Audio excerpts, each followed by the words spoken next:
are those of the hosts, guests, and callers. They are not intended in any way to diagnose, treat, cure, or prevent disease.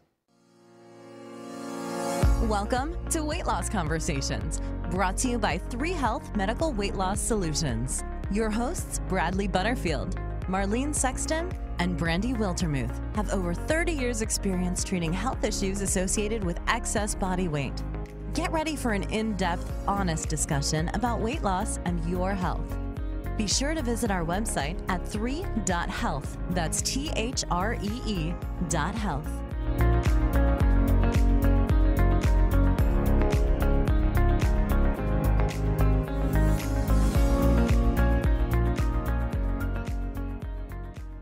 Good morning. Welcome to Weight Loss Conversations with 3Health Medical Weight Loss Solutions. I'm Brad Butterfield, the Executive Director and a practicing psychotherapist with 3Health.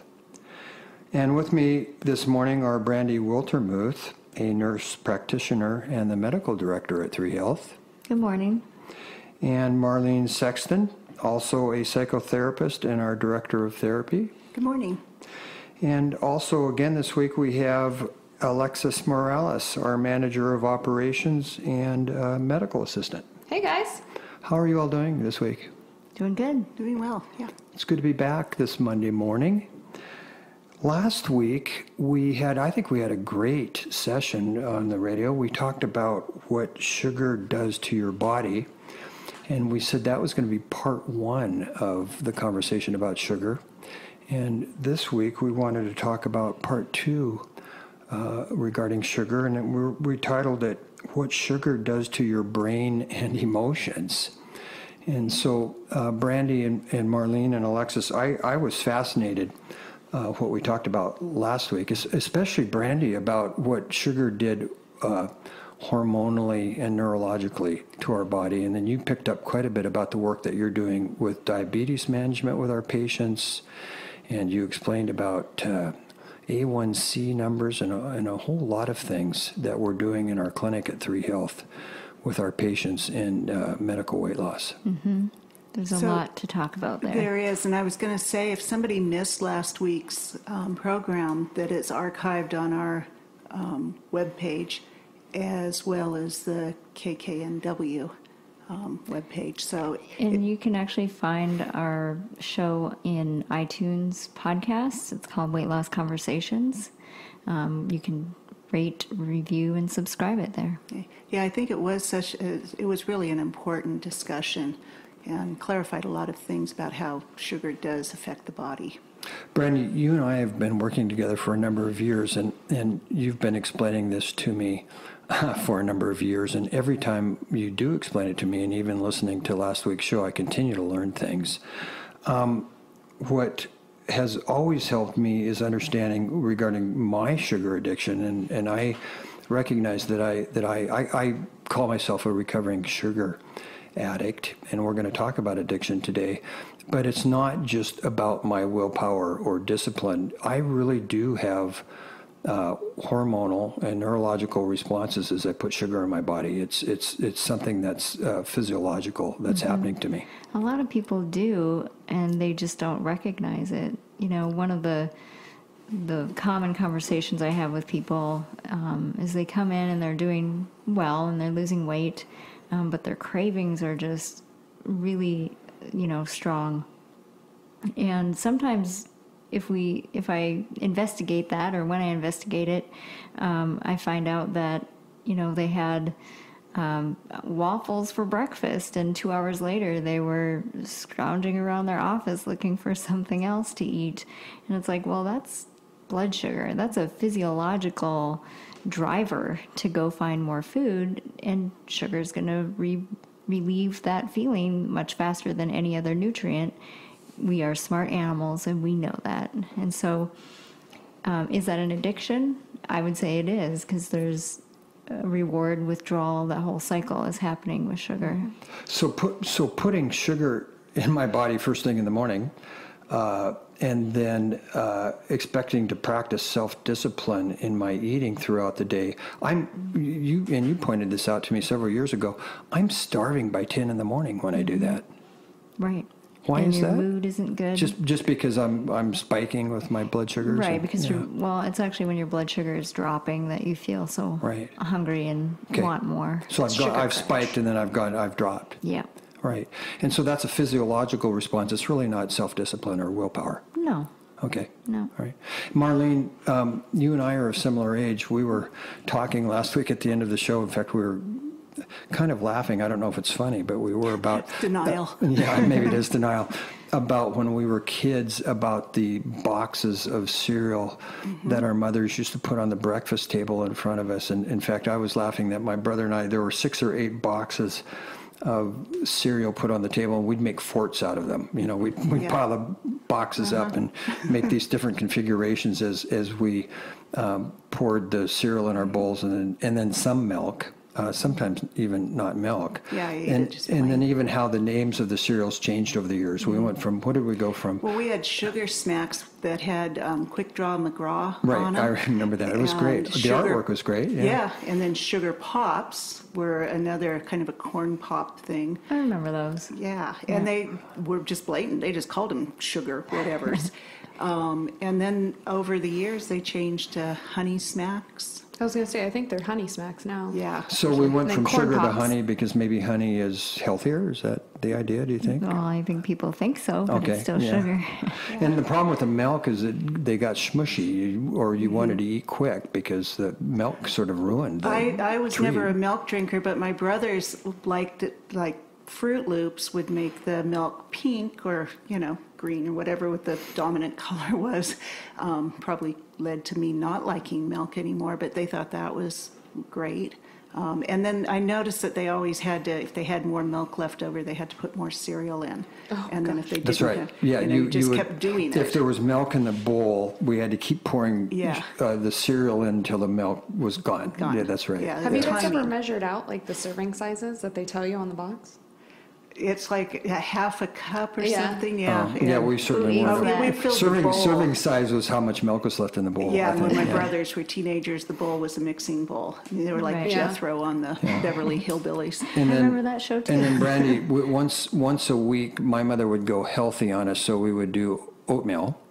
And healthy was not, instead of white sugar, she would give us brown sugar Yeah. on that. Good and then job. I was sharing with you, so that we would eat the oatmeal with the brown sugar, she would take a big dollop of jam in a spoon, and then she would bury it in the bottom of the oatmeal, and then we would search for the jam, which was at the bottom, so we'd eat the oatmeal. So I had the oatmeal with the brown sugar and the huge dollop of sugary jam. So that was my healthy breakfast once a week. Add 8 ounces of orange juice, and you're good to go.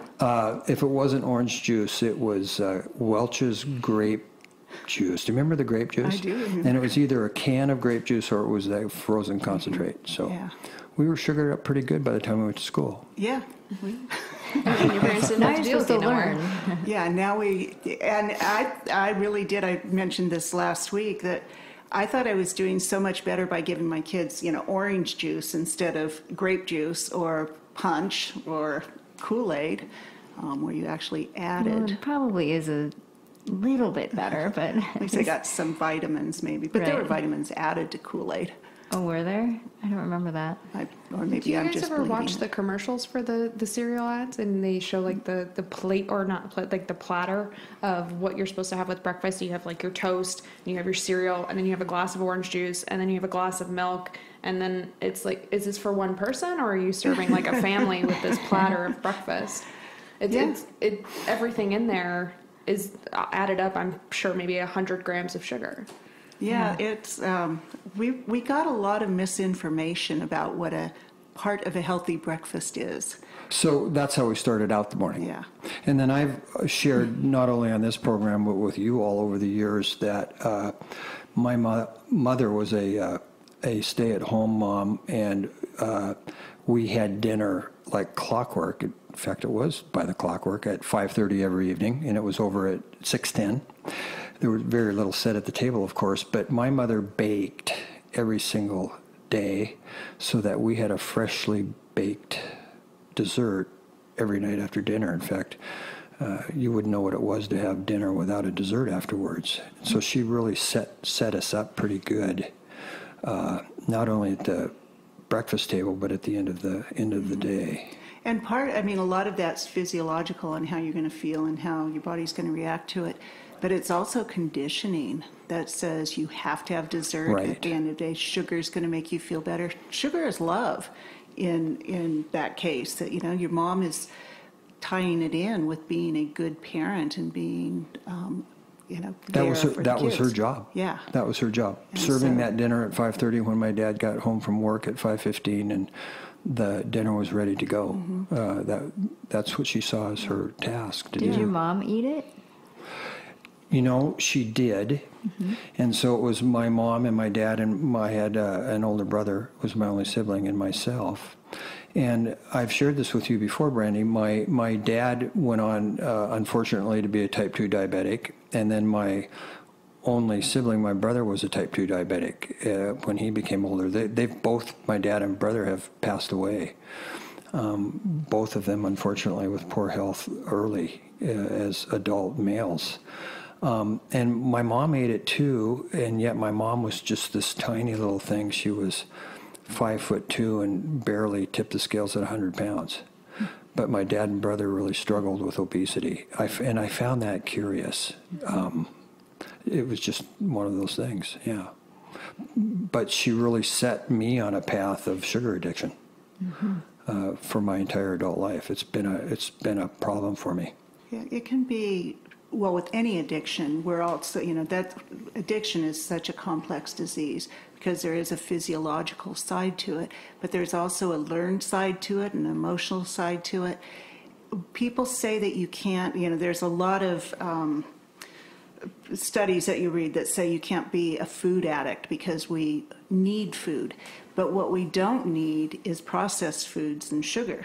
Right. And, I would think it's very hard, whether you're a gambling addict or an alcoholic or a drug addict or a sex addict or a food addict, is developing that lifestyle, taking that into account and saying, I can't have this. No, I've worked with probably thousands of clients at this point, and not one of them has ever come in saying, I have a broccoli addiction. Or steak addiction? Or steak addiction. But they come in and say, I'm addicted to food. And then I say, well, what kind of foods? And it's going to be sugar. And people don't really binge on protein. No, they don't. They, I haven't met anybody yet. So there's always a chance there's somebody out there doing that. But most of the time it's on sugar. Yeah. So between the three of us, Marlene, you make a good point. We've been doing this, I think we've said, well over 30 years. Combined experience. Combined experience, Because thank you. Brandy's barely 30 now. That's not true. Well, she keeps getting asked for ID, I know. Yeah. So I find it interesting, Marlene, though, that we're using the idea of sugar and addiction, because I have no problem. I do recognize, and I'm a psychotherapist, and recognize what addiction is, and certainly will use the term in describing myself about sugar addiction. But we have a number of patients that come in, and we mention the word sugar addiction, and I have patients who come in and will say, "Oh, I get it. I get it. No doubt. I'm addicted to sugar." And we also have a number of patients who come in and are very resistant to this idea. Yeah, I worked in alcohol and drug recovery early in my career for about 5 years, and it's probably about the same percentage. Some come in to a treatment program and say, I need help, I'm addicted, and some come in saying, it's the cop's fault, they're just picking on me. When one of the criteria we look for at addiction is how is it affecting your occupational functioning, how is it affecting your relationships, your health, your finances, and legally. Now with food addiction, we do see it affecting relationships. I've done quite a bit of counseling, couples counseling, because maybe an obese partner can't travel, and the average weight partner is frustrated with that they can't go anywhere. So it does affect a relationship. Certainly see it with occupational functioning. If you're not feeling well and you're calling in sick to work, or you can't physically do your job if you have a more physical job. Or you're injured. Or you're injured, yeah. And obviously with health, your health is impacted by it. So I say that we do look at it as a disease. Obesity is a disease. And if that obesity is coming from sugar, that, you know, you're eating too much sugar, then yeah, it's an addiction. And we also see withdrawal when somebody gets off sugar. Mm-hmm. So this is fascinating. We're going to take a quick break. We've been discussing what sugar does to your brain and emotions, and when we come back, I'd like to continue to look at sugar and addiction. This is Weight Loss Conversations with 3 Health, and we'll be right back.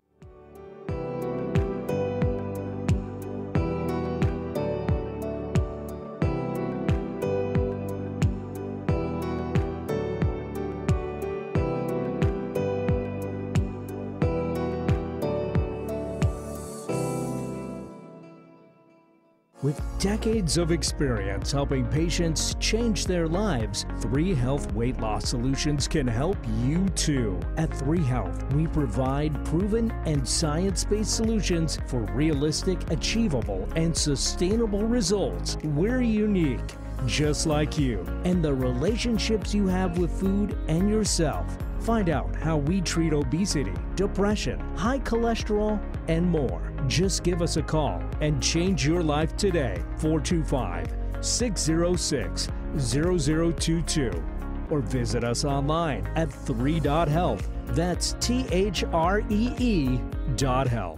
Alternative Talk 1150. We're on your radio at 1150 AM. We're on your HD radio at 98.9 Channel 3. So many ways to listen. We're on the web at 1150kknw.com, streaming live audio and video as well as MP3 archives of many of our shows. So many ways to listen. And now, we're on your smartphone or tablet. Download our free app in the Apple App Store or Google Play and take Alternative Talk 1150 anywhere you go. So many ways to listen.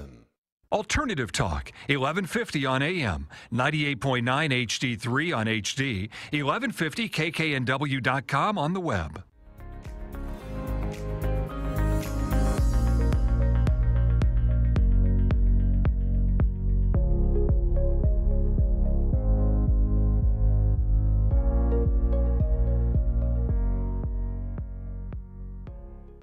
Back.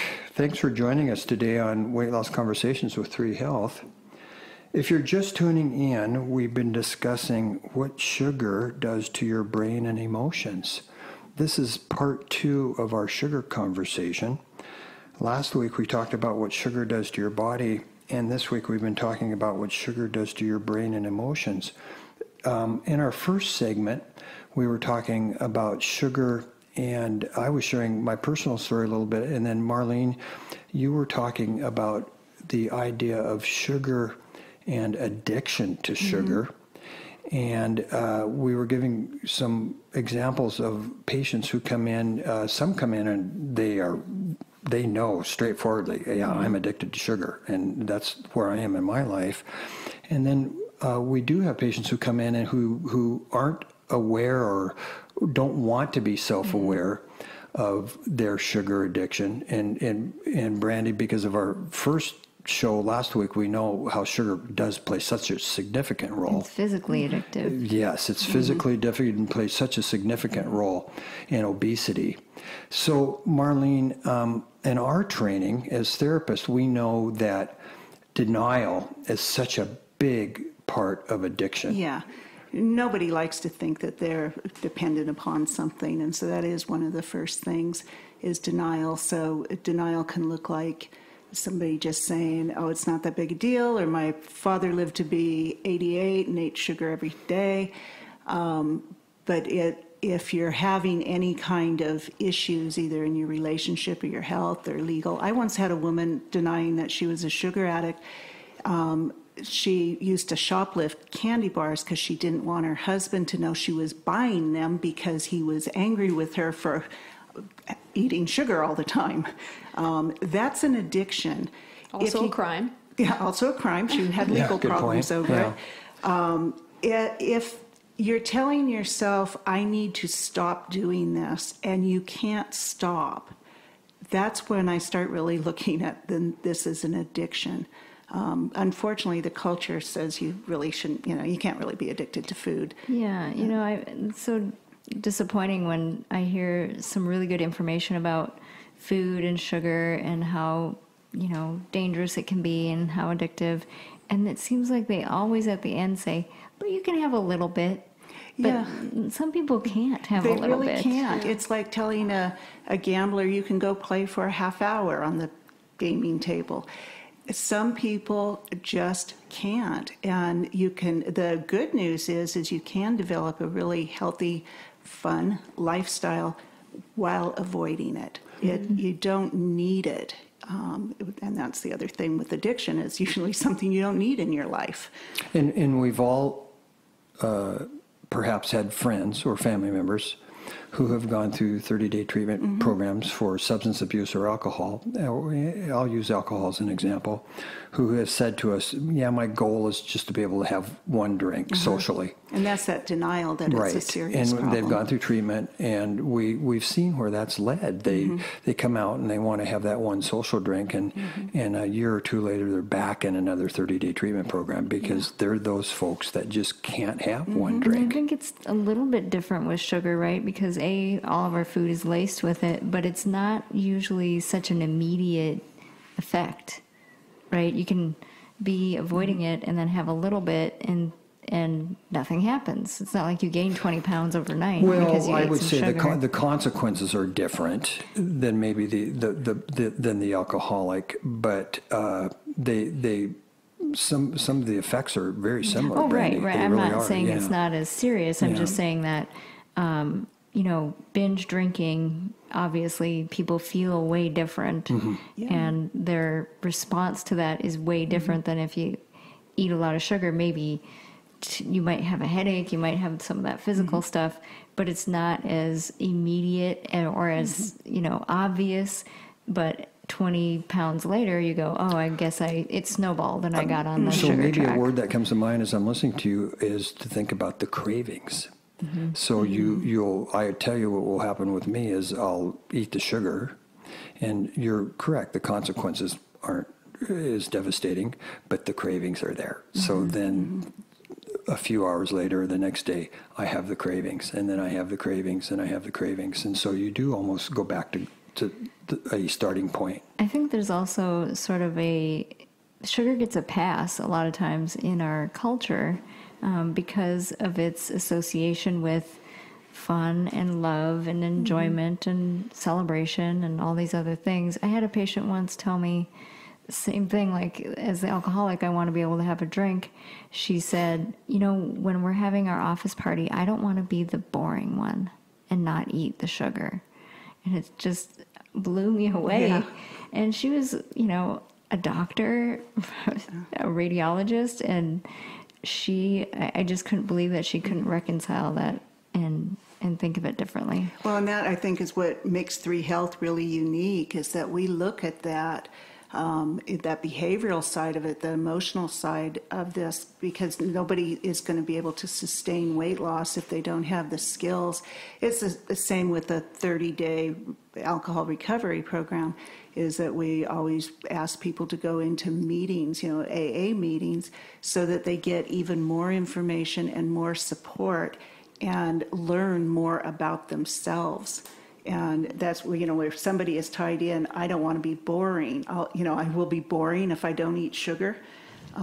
That's a real deep belief that a lot of people have. And when you really analyze that statement, they don't, boring isn't about, he has interesting conversations and he's very nice and stuff, but I just don't like to be around him because he doesn't eat enough sugar. Yeah. It's not a compliment. And she was afraid of not having fun, not being the fun one in the group too. Boring and not fun. Not fun because she, I'll need to see how many grams of sugar you're eating before you get to be my friend. But Marlene, as you had pointed out earlier, it's deeply rooted and tied to our reward system. It's how we rewarded our children and how we were rewarded as children with a sugary treat. And it can also be, it can go deeper even than that you're avoiding punishment by eating it. So if you're one of those kids that had to sit at the table and eat all your vegetables before you could have dessert, or you were denied dessert. Now you're looking at having it as a way of avoiding punishment. That I don't want to, you're not getting dessert tonight because you weren't good. Mm-hmm. So now it can go, so we really do look at what are the messages that you're carrying about eating sugar or eating any foods, but the sugar is the problem. Mm-hmm. I mean, I have yet to meet somebody that said, once I start on broccoli, it's all over. Right. Well, so we talk about it as a reward system. Let's talk a little bit about maybe the emotion of grief when we do give it up. Well, if you're giving up a connection to love, your mom or fun. Right. Yeah. So there's going to be grief. Many people suffer from actual grief, and it sounds on the surface can sound when I bring this up with the patient, they'll look at me and it almost sounds ridiculous. A lot of times they tell me it is ridiculous when I ask them to write a letter to the ice cream that was there for them. I had a client once that was horribly abused as a child. And ice cream was always in the freezer, and that's what she went to when she was, feeling overwhelmed with negative emotion. And over the years, that's how she coped with her emotion, was ice cream. And she told me that it was always there for her and never let her down. And then she had weight loss surgery and could no longer tolerate ice cream. It made her sick. And somebody had mentioned that to her, that, you don't eat ice cream anymore. And she said, no, she goes, I have no use for it. I don't even think about it. And she goes, good riddance to it. And then she came back the next week with feelings of guilt, and she didn't know where they came from. And so we just started looking back at it, that, well, did you do something? Did somebody say something? What happened? And she told me about this conversation. She had lost about 150 pounds. Wow. And she said, I said, I need to stop you. She said, if she was just relating the conversation, I said, you said ice cream, good riddance to it? And she said, oh yeah, I don't need it. It doesn't do anything for me. So, but it was there for you. It actually, she said at one point in an intake that it kept her from committing suicide. And I said, you kind of, just dismissed it. Would you do, if a friend was always there for you, a friend never let you down, and a friend kept you alive, would you say good riddance? And she said, no. So I said, I'm going to have you write a letter to ice cream. She thought I was out of my mind, but she did it, and it was very tearful, and that surprised her when she was reading it out loud. She let the ice cream go to some other person that may need it for those emergencies. Oh, my goodness. And that took care of the guilt. But that's how deep it could go. And she was in denial that it was that big of a deal to her, but when she was reading the letter back to me, it was just very painful for her. Oh no, I've had patients in 60-pound weight loss, feeling good, blood works great, clothes are fitting, and just in utter tears because they can't eat cake, because they know if they do, they're going to be back where they started. And that could be all or nothing thinking too, but I identified it as the grieving process. Mm-hmm. And we see that with other addictions, alcohol addiction. How am I going to go through life? What am I supposed to do at Thanksgiving? What am I supposed to do this? And, we have strategies for that, and we have the support for that, and I won't, take up a lot of time in this broadcast, but the point is that those people that take their recovery seriously develop really good lifestyles. They do learn how to change their lifestyle, and they have quality lives going. And yet, it's interesting. I'll give you another example about something that's like ice cream, cold, wet, sweet. And Brandy, going back to last week's conversation about how our brains are hardwired, I had a patient postoperatively that she had Marlene, a 9 p.m. ice cream habit for years. She was an older patient in her mid-60s, and she had weight loss surgery. And a few weeks after her weight loss surgery, she came in and she was very proud of herself because she said, well, I've given up my ice cream habit. And I said, oh, great. I'm really happy for you. And she said, well, yeah, I've gone to frozen yogurt at 9 p.m. And so we talked about that. And she was very proud because she thought that she had made Brandy a nutritional exchange. A better choice. And I encourage her to speak to you about the nutritional exchange. I'm not the expert in that, although I knew what was going on. Her brain was hardwired for cold, wet, sweet 9 p.m. like clockwork every night. And so I gently prodded her to say, let's talk about that rather than the nutritional exchange. And by the end of the hour of discussing it, it was very precious. She got it. She said, I think you're right. It's a transference addiction, yeah, right? It was a transference addiction of sorts. But she was proud that she thought she had done something nutritionally. That was an exchange. I will tell you, she gave it up. She came back and she said, I'm going to give up cold, wet, sweet 9 p.m. because that was this internal clock that her brain was on.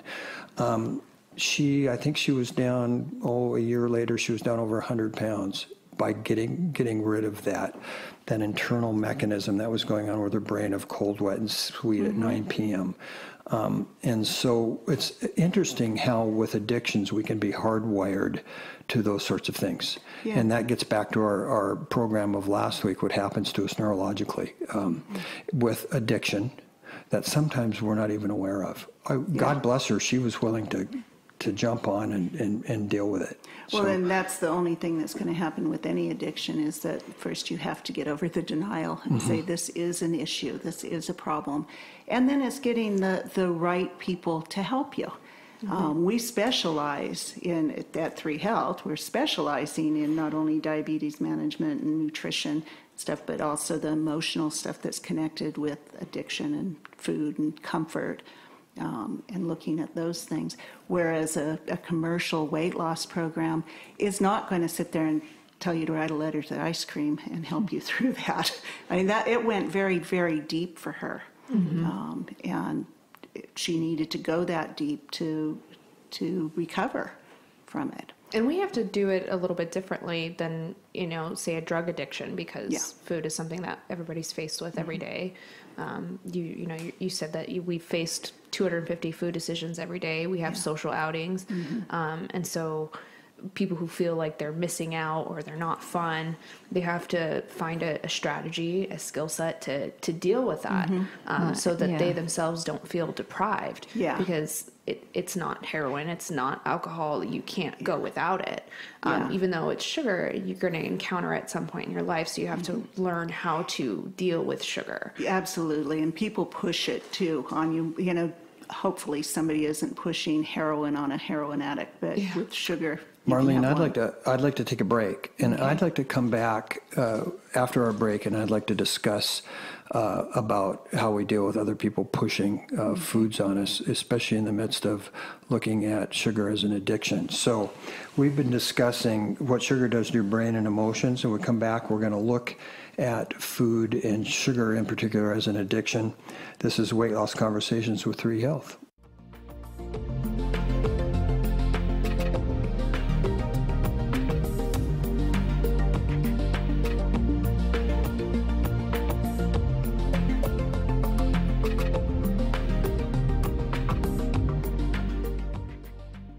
Introducing 3 Health Medical Weight Loss Solutions, a unique weight loss clinic backed by real medical research with a treatment focusing on the entire person, mind, body, and spirit. From medical services for obesity and high blood pressure to behavioral services for emotional eating and depression, 3 Health Medical Weight Loss Solutions can help you change your relationship with food, your relationship with yourself, and with life. Find out more, 425-606-0022. Or online at 3.health. That's 3.health. Time is funny. Sometimes it seems fast and other times slow. When it comes to time slots remaining on Alternative Talk 1150, time is running out. In fact, there are just a few primetime slots available. So if you want to host your own radio program, the time to call 425-653-1150 is right now. Nope, no time for excuses. Dial 425-653-1150 to find out how affordable it can be to host a radio show. Alternative Talk, we have an opportunity waiting just for you. Alternative Talk 1150, the talk of the sound.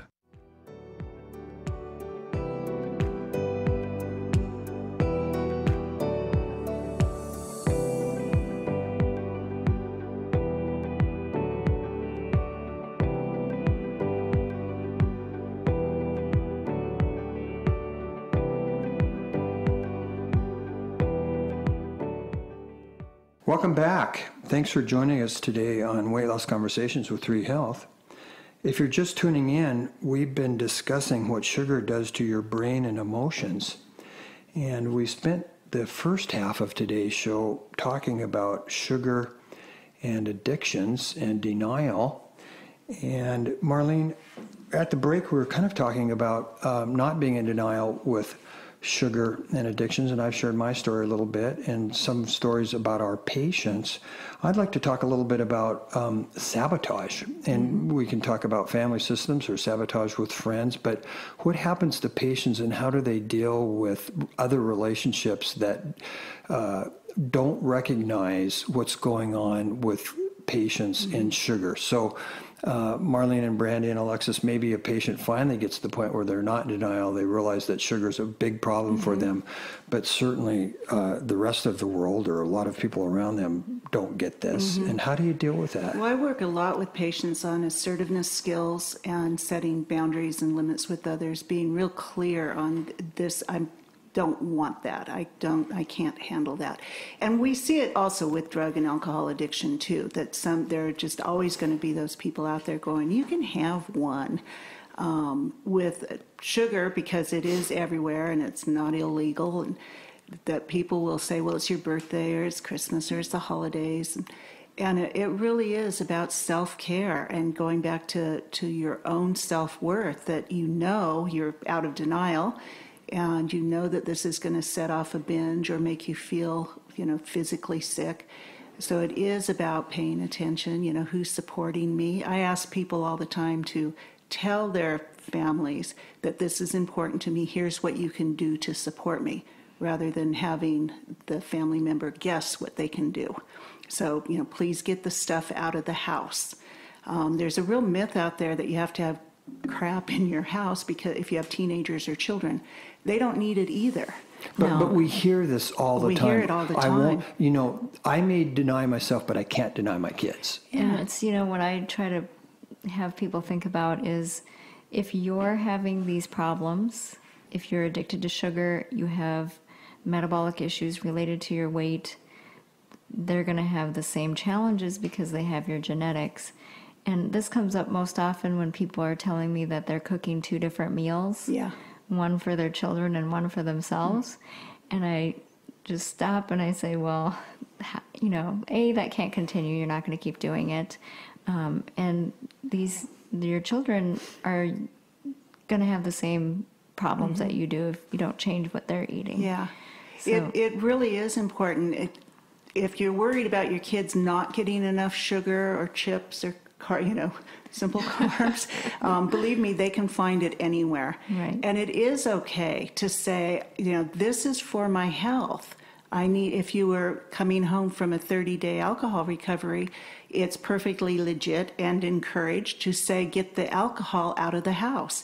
It's one less battle you have to use your energy for. So most of us who love a family member that has been in a 30-day alcohol treatment, we're going to take the bottles out of above the cupboard that's above the refrigerator. Yeah, ideally. Most of us would do that. Yeah. We wouldn't look at that family member and say, just don't open that cupboard. Yeah, sadly, there are people that go, if it's your idea, you figure it out. And we do a lot of counseling behind that spouses will say, that's not my idea to cut out sugar. But tell people what you need for support. It gives you good information at the very least. Somebody says, it's not my problem. You kind of know how they feel about your problems. So, Right. Marlene, And I the know lack of support. Yeah. you've given some great talks in support groups that I've attended with Boundaries, and I work with my patients. So let's talk about, let's get away from the teenagers or the children for a minute and maybe talk about a partner or a spouse that just doesn't want to go along with the program. Yeah. And so I've done some halfway measures and talked with patients about some things that I think are absolutely fair. So if I have a female patient, for example, I may look at her and say, does your partner have a room of his or her own, a home office, a truck, a garage, a space that they like to call their own? And many of us do have kind of our own spaces. I think it's fair to say to them, keep it in your space. I think that's fair too. It's not going to be in the kitchen space or in my purview where I can see it. Do you think that's fair? I think that is fair. Okay. And that's a fair boundary. Yeah, it's a health issue, and this can be actually between life and death. You know, when you're talking about metabolic diseases and diabetes and heart disease and stuff, we're talking about not just the quality of a life, but a length of a life.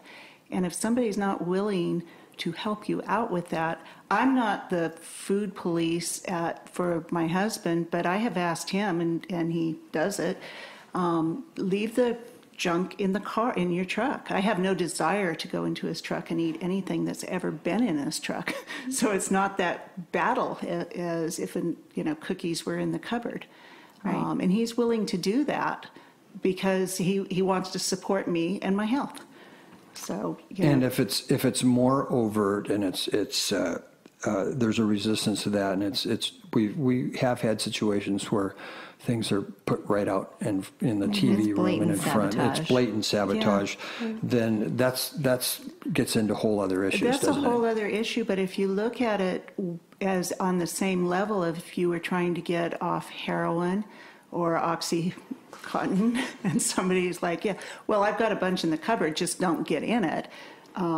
I think all information is good information. And it's as sad as it could be that you're saying, please support me in this, and this is how you can support me. And somebody says, I'm not going to do that. I think you need that information. Probably the sooner the better, so you don't waste. Yeah, because realistically, I mean, you guys talk about it all the time that people have to separate themselves from relationships. Like I've had to do that before with someone who sabotaged me in the home intentionally. You know, they know that I've made them aware of the changes that I've made, and they don't care. Yeah, I mean, it's hard, it hurts to hear that, but it's better to know it than to pretend that it's not happening and then fighting the disease of it. If you do need to get the stuff out of the house. You do need to have healthy foods there so that they're convenient. You do need to schedule time for self-care, exercise, meditation, grooming, whatever. And so this keeps coming back full circle. Why at 3 Health, we talked a couple of weeks ago where we came up with the term 3 Health, and it truly is about mind, body, and spirit, isn't it? About self-care. And so as I'm listening to you speak, I think about mind, body, and spirit. We don't just separate these things as standalones. No, it's very much for good self-care. Yeah. And, I hear a lot about people self-soothing with food. And with obesity, one of the things I think of is why do you need so much self-soothing? What's going on in your life that's so difficult to deal with? And it can be past stuff, it could be current stuff, but it needs to be looked at. That what's that wall there that says, I'm not worth taking care of? Self-care takes proactivity and time. And some people just aren't willing to put that into themselves, and I want to know why. Right. I see their value. Why don't they? And we are gonna take a break, but I think we know that, and we want to encourage people that it does get easier with time. The cravings and these urges do lessen. They do. I'll tell a little story myself. A couple of weeks ago in the evening, I had a very difficult emotional encounter with a friend, and I found myself driving home past one of my favorite restaurants that serves my favorite bread pudding and had this incredible craving, thinking, I kind of deserve to pull over and have that nice piece of bread pudding with the whipping cream and the brandy poured over it, because I just had a really hard evening, and I was able to be curious about it. And so there was a time, I think, where my car would have just driven into that parking lot, although I still had that craving. And so when we come back, I'd kind of like to talk about how we deal with these cravings, how they become a little bit easier with time, and if we do relapse and we do fail, if you want to call it that, or we make a poor choice, that how we recover, and especially how we're here at 3 Health to help you in recovery. So we're going to take a break. We've been discussing what sugar does to your brain and emotions, and we'll be right back. Thank you.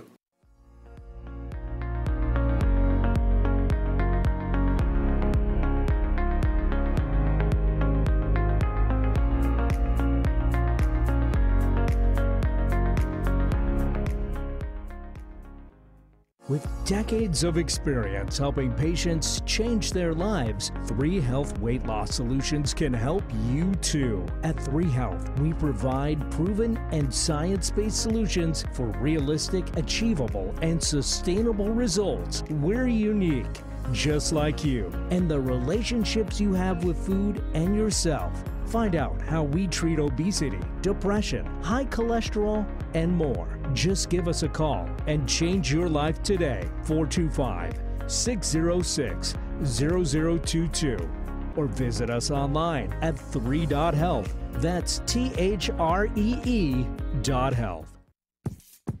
It's time that you are heard, and I don't mean in just a conversation. I mean really heard. Imagine hosting your very own radio program on Alternative Talk 1150. Talk about being heard. Call 425-653-1150 right now to learn how affordable it can be to host your own radio show. Time slots are going fast, so take hold of this chance by dialing 425-653-1150. Alternative Talk, we have an opportunity waiting just for you.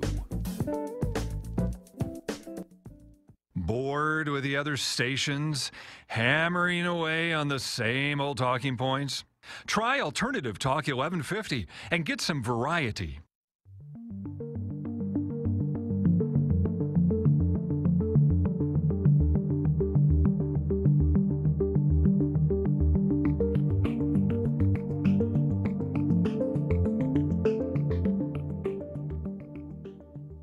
Welcome back. Thanks for joining us today on Weight Loss Conversations with 3 Health. If you're just tuning in, we've been discussing what sugar does to your brain and emotions, and we've been discussing a lot of topics today, but primarily about sugar and addictions and our emotions and how we deal with those in our eating. And so, Marlene, this is our final segment today, and we do want to give our listening audience a takeaway.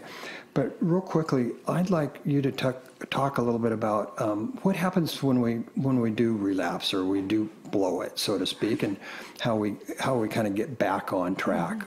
Well, I think with any kind of addiction, there is going to be, I just call it a lapse, and the important part is getting back on track. So it's really looking at it and saying, what happened here? So let's say that you have a difficult time with a friend. To know that you can, and let's say that your car, Brad had shared a story a minute ago about driving into his favorite restaurant to get bread pudding. Let's say that you did go in there. That's a really good time to sit there, rather than saying, I blew it, say, what just happened? I was having a tough time with my friend. I felt rejected. I felt hurt. What else can I do? And that's at 3 Health. That's what we help you to do, is to answer that question. And it's going to be different for each individual. Some people, might want to exercise when they're feeling stress. Others might want to take a bath. Somebody else might want to write. We look at that. How do you want to cope with this? How do you want to react to that? With relapse or lapses, as the more that you practice it, the easier it becomes. And those lapses come fewer and farther between, and they're not as severe, and they don't last as long. And then one day you're saying, you know, it's been 30 years. I think it's a learning process. Yeah, it really is. You just have to be, again, like graceful with yourself and understand that it's going to be a matter of time and learning and opportunities to learn when you do something that isn't ideal. Yeah. In the classic acronym that I've used and many of us do in therapy is HALT. Hungry, angry, lonely, tired. And I recognize when I'm in one of those or a combination of those, and try to stay away from my temptation, which for me is sugar.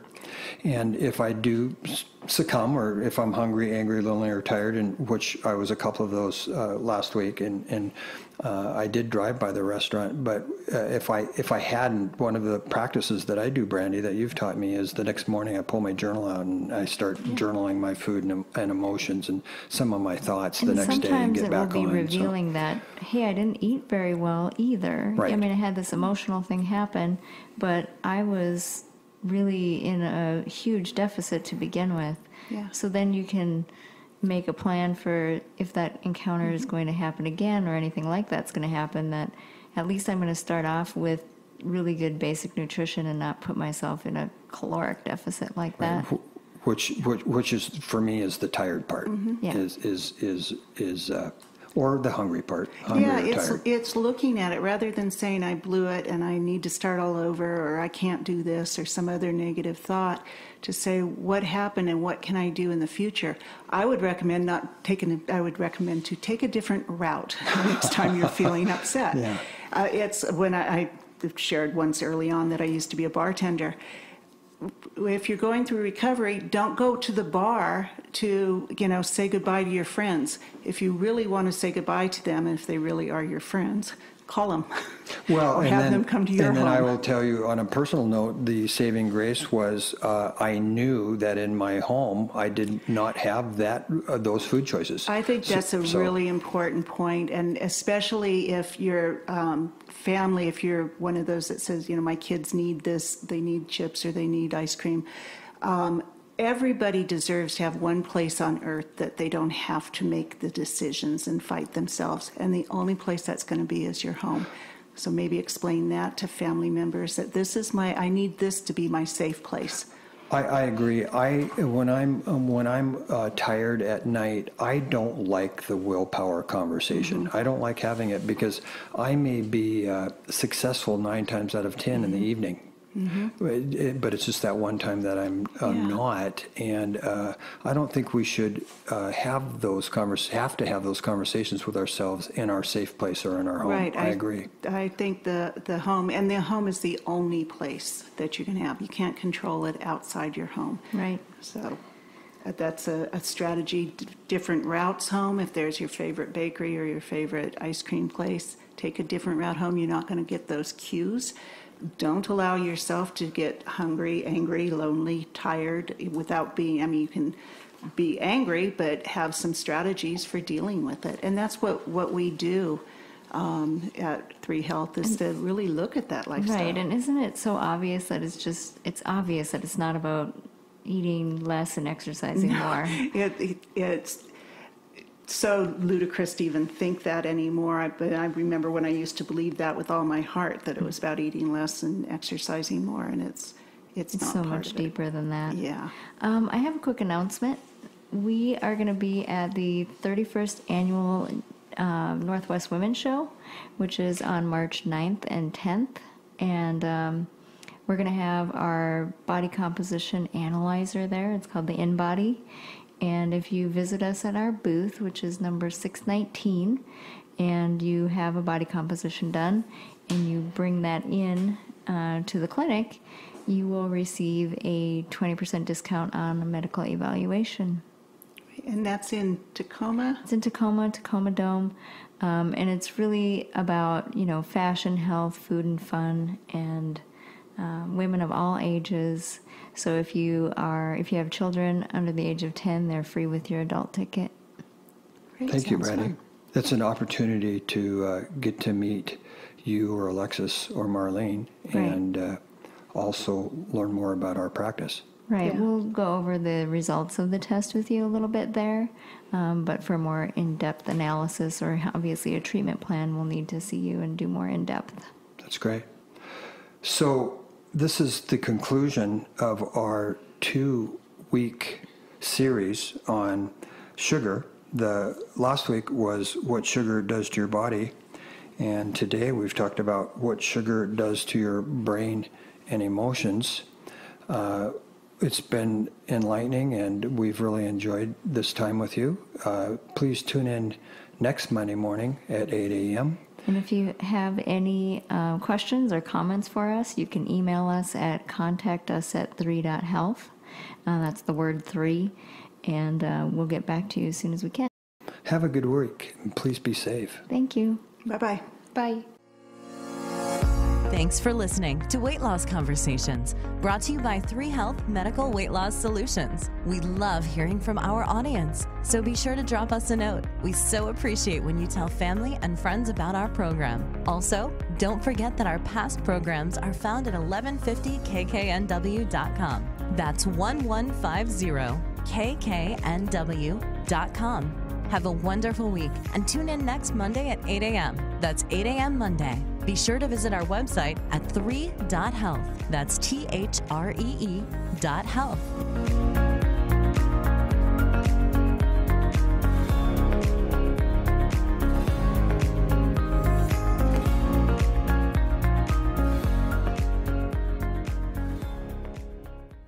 The content and opinions expressed during this program were those of the hosts, guests, and callers. They are not intended in any way to diagnose, treat, cure, or prevent disease. The views